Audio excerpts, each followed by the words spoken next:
दोस्तों, आज जो हम जिंदगी जी रहे हैं इससे सभ्य जिंदगी तो आज से हजारों साल पहले मोहनजोदारो के लोग जिया करते थे, जो लगभग 4600 साल पहले मिट्टी के नीचे दफन हो गए। दोस्तों, आज के इस एपिसोड में जानेंगे कि मोहनजोदारो का आखिरी सच क्या है। तो हेलो नमस्कार दोस्तों, आप एसबी नेटवर्क यूट्यूब चैनल देख रहे हैं। इस तरह के इंटरेस्टिंग वीडियो देखने के लिए आप इस चैनल को सब्सक्राइब कर सकते हैं। दरअसल मोहनजोदारो का मतलब होता है मुर्दों का टीला। दक्षिण एशिया में बसे इस शहर को सबसे पुराना शहर माना जाता है। इतने पुराने शहर को इतने व्यवस्थित ढंग से बनाया गया है कि आप कल्पना भी नहीं कर सकते हैं। यह पाकिस्तान के सिंध में लगभग 4600 साल पहले इसका निर्माण हुआ था। इसमें बड़ी बड़ी इमारतें, जलकुंड, सुंदर चित्रकारियां, मिट्टी, धातु के बने बर्तन, मुद्राएं, मूर्तियां, ईंट तराशे हुए पत्थर और भी न जाने बहुत सी चीजें मिली थी। इससे ये पता चलता है कि यहाँ एक व्यवस्थित शहर बना हुआ था। आज हम पक्के घरों में रहा करते हैं, वैसे ही 4600 साल पहले वे लोग भी पक्के घरों में रहा करते थे और वे खेती भी किया करते थे। मिट्टी के नीचे दबे इस रहस्य को जानने के लिए लोग उत्साहित है और इसी कारण से कई बार इसकी खुदाई शुरू भी की गई और बंद भी की गई। ये शहर 200 हेक्टेयर में बसा हुआ है। ऐसा माना जाता है कि अभी तक इसके मात्र 1/3 भाग में खुदाई हो पाई है। इस प्राचीन सभ्यता के कारण ही पाकिस्तान को नेशनल आइकन भी माना जाता है।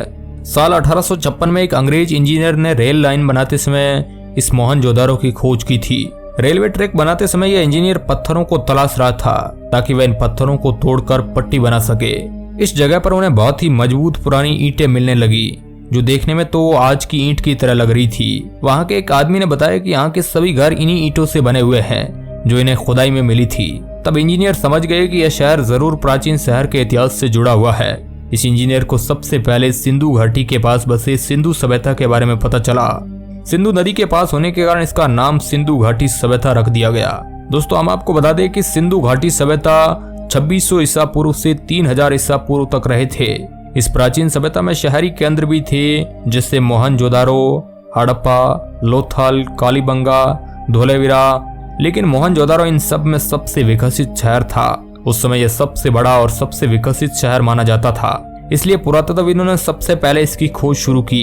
इतिहासकारों ने इसके बारे में अधिक जानकारी इकट्ठी करनी शुरू कर दी।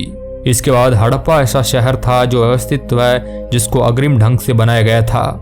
मोहनजोदारो को देखकर ऐसा लगता है कि यह शहर किसी सफल सिविल इंजीनियर ने बनाया हो, लेकिन इसे अरेवन अरवंत के कारीगर के द्वारा बनवाया गया था। 1900 ईसा पूर्व में अचानक सिंधु घाटी सभ्यता का पतन हो गया, तभी मोहनजोदारो भी मिट गया था। इन शहरों में रहने वाले लोगों का कोई अता पता नहीं है, लेकिन इन्हें देख के ऐसा लगता है कि जैसे मानो पूरी प्लानिंग करके इसको निर्माण किया गया था। शहर के चारों ओर ईंट की मोटी दीवार थी जो रक्षा के लिए बनाई गई थी। इसके साथ ही पता लगाया गया कि कुछ लोग ईंटों के घरों में भी रहते थे, जो 3-3 मंजिल बनी हुई थी। इतना ही नहीं, कुछ घरों में बाथरूम भी मिले हैं, जिससे पानी निकास के लिए नालियां बनी हुई थी। ऐसा माना जाता है कि दुनिया में पहली बार नाली का निर्माण यहीं से शुरू हुआ था।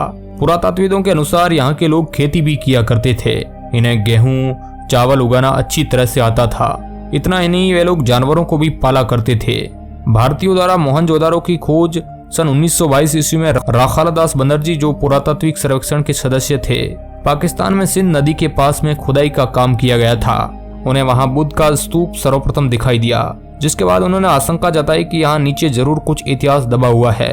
इस खोज को आगे बढ़ाते हुए सन 1924 ईस्वी में काशीनाथ नारायण व 1925 ईस्वी में जॉन मार्शल ने खुदाई का काम करवाया था। सन 1985 तक इसे भारत के अलग अलग लोगों के कमांड में करवाया गया, लेकिन इसके बाद इस खोज को बंद करना पड़ा। इसका कारण यह बताया गया कि खुदाई की वजह से प्रकृति को नुकसान हो रहा है। मोहनजोदारो की विशेषता खोज के दौरान पता चला कि यहाँ के लोग गणित और विज्ञान पढ़ा करते थे।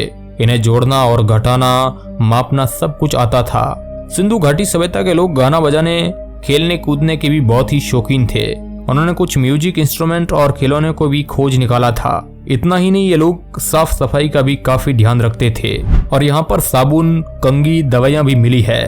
उन्होंने कंकालों के दांतों का निरीक्षण किया तो परिणाम काफी हैरान करने वाले थे। उस समय के लोग भी आज की तरह ही नकली दांत का इस्तेमाल करते थे। इसका मतलब यह हुआ कि प्राचीन समय में डॉक्टर भी हुआ करते थे। खोजकर्ताओं को धातु के गहने और कॉटन के कपड़े भी मिले थे।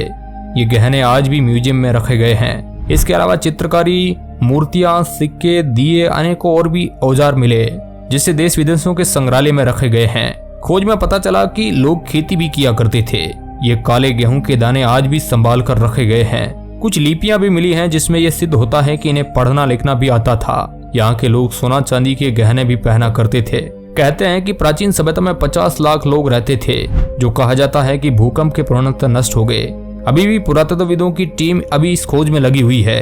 वे पता कर रहे हैं कि कैसे उस शहर का निर्माण हुआ, वहां पर रहने वाले कैसे इतनी बड़ी सभ्यता का विकास किया, आखिरकार इसका अंत कैसे हो गया। इन सभी सवालों के लिए पुरातत्व विभाग की खोज आज भी जारी है।